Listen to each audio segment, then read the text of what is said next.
ఏంటంటే పవన్ కళ్యాణ్ ఇప్పుడు జనసేన పార్టీ కూడా కూటమిలో భాగంగా ఉంది. కూటమి ప్రభుత్వం ఉంది. అలాగంటే బీజేపీ పార్టీకి సపోర్ట్ చేస్తారు. ఇప్పుడు కాంగ్రెస్‌కి, బీజేపీకి పడదనే విషయం అందరికీ తెలుసు. నేషనల్ వైడ్‌గా, స్టేట్ వైడ్‌గా.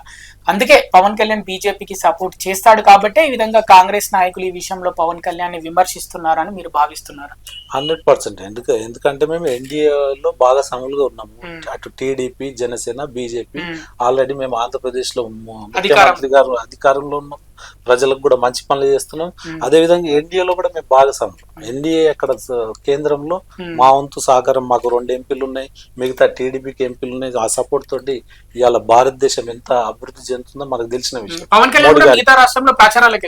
వెళ్ళాడు, మహారాష్ట్రకి వెళ్ళాడు, భారతీయ జనతా పార్టీకి సపోర్ట్ గా. అదే విధంగా మొన్న మేము జూబిల్స్ లో కూడా భారతీయ జనతా పార్టీకి 4 రోజుల సమయం ఉంటే మేము సపోర్ట్ చేసినాం. వాళ్ళు ఇప్పటి నుంచే మమ్మల్ని ఏదో చూపించి మేము తప్పు అని చెప్పాలని వాళ్ళ ప్రయత్నం.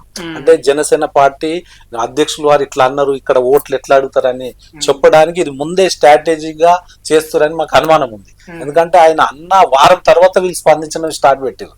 ఆయన అన్నది ఏంది, పచ్చని కోనసీమ జిల్లాలో పచ్చగా ఉంటాయి, ఎవరు దిష్టి తగిలిందో అన్నాడు. దాన్ని తీసుకొచ్చి ఈ రకంగా దాన్ని రకరకాలుగా మలిచి మీరు మాట్లాడడం అనేది భాయం కాదు, ఇది కరెక్ట్ కాదు.